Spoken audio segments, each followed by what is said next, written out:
Assalamualaikum warahmatullahi wabarakatuh. Jumpa dengan kami Saham Hijau, yaitu segala sesuatu tentang dunia investasi di pasar modal. Pada kesempatan kali ini kami akan lebih jauh membahas tentang alasan kenapa saham properti BSDE itu menarik. Ya, Bumi Serpong yang terkenal. Sebelum lebih jauh, jangan lupa untuk subscribe, like, dan komen agar channel kami bisa terus berkembang. Perlu diketahui bahwasanya BSD itu saham properti, beda dengan kawasan industri, beda dengan konstruksi. Jadi ini properti yang residen dan lain sebagainya.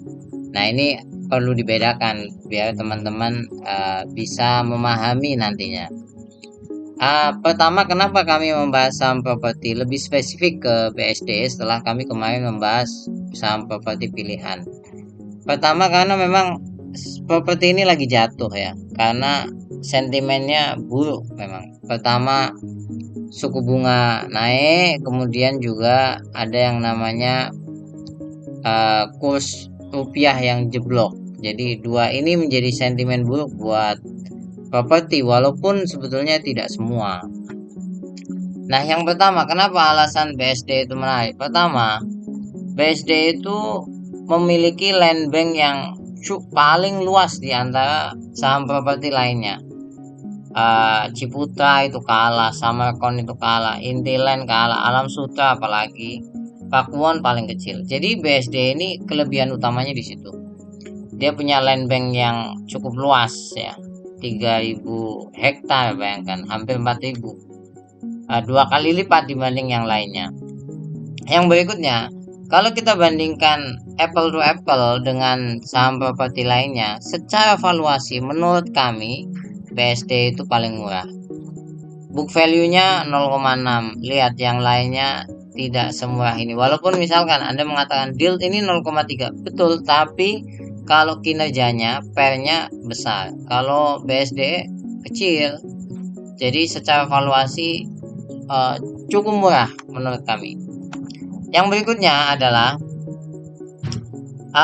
selain murah secara valuasi, juga bisa kita lihat dari sisi labanya yang terus tumbuh. Ini revenue ya, ini tumbuh.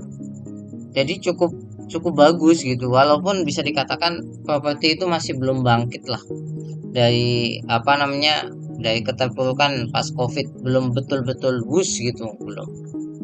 Nah, yang menarik, paling menarik daripada BSD itu apa? Pertumbuhan net labanya itu sangat besar. Bayangkan 173% quarter year on year itu. Jadi cukup besar sekali. Dan cash flow-nya juga plus, net profit-nya lumayan. Walaupun kalau dibanding properti yang lain, BSD bukan terbesar kalau dari sisi net profit. Kalau gross tergolong paling besar.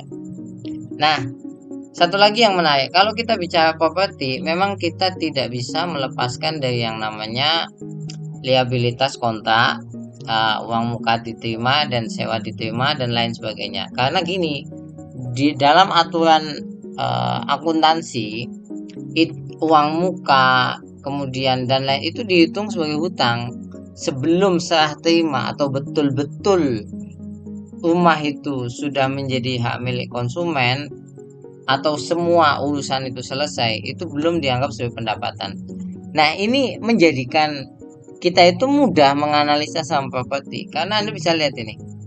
Paling tidak estimasinya sekitar 9 triliun lah. Sekitar 9 triliun bisa menjadi revenue. Kan liabilitas jangka pendek itu kan sekitar 12 bulan ya, di bawah 12 bulan. Jadi dalam 1 tahun bisa dikatakan estimasi, sekali lagi estimasinya sekitar segitu.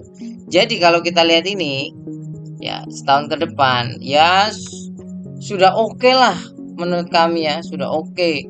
Jadi income-nya bisa jadi tumbuhnya sangat pesat karena gini, kan tidak mesti semuanya akhir tahun, kan nggak mesti, bisa jadi setengah semester sudah selesai, bisa jadi 3 semester sudah selesai, bisa jadi nanti kan ada lagi. Jadi itu kenapa alasan kami BSD ini luar biasa. Nah, pada saat sekarang kondisinya volume transaksinya memang karena sentimen negatif suku bunga naik ya sampai 6% kalau nggak salah. Maka sedang didistribusi. Tapi kalau Anda investor sejati, saat sekarang lah saat yang tepat untuk masuk. Karena apa? Kita masuk di saat orang lain menjual. Walaupun tipis-tipis lah Anda beli, tapi paling tidak Anda memulai. Nah, berikutnya kalau menurut kami, sekarang kan harganya Rp1.005. Untuk potensi sampai 1.200 itu besar. Bahkan di angka 1.200 PBV-nya masih di bawah 1. Itu masih cukup menarik. Jadi kalau menurut kami demikian. Tapi sekali lagi tidak ada namanya saham yang sempurna. BSD ini punya kelemahan. Kelemahannya adalah Anda jangan berharap dividen dari perusahaan ini. Kalau berharap dividen kami sudah jelaskan di Mas jagonya. Ya, kemungkinan kalau dari sini lebih banyak capital gain lah. Nah, ini alasan-alasan Anda layak mengambil BSD, juga alasan mengapa Anda tidak layak ya. Salah satunya dividen tadi. Kalau Anda tipe orang yang mencari dividen, ini bukan saham yang cocok. Semoga ini bermanfaat bagi Anda yang penggemar saham properti, bisa menjadi pilihan. Ini bukan rekomendasi untuk harus membeli, tapi menjadi pertimbangan untuk investasi Anda ke depan. Sampai ketemu lagi, jangan lupa untuk subscribe, like, dan komen agar channel kami bisa terus berkembang. Assalamualaikum warahmatullahi wabarakatuh.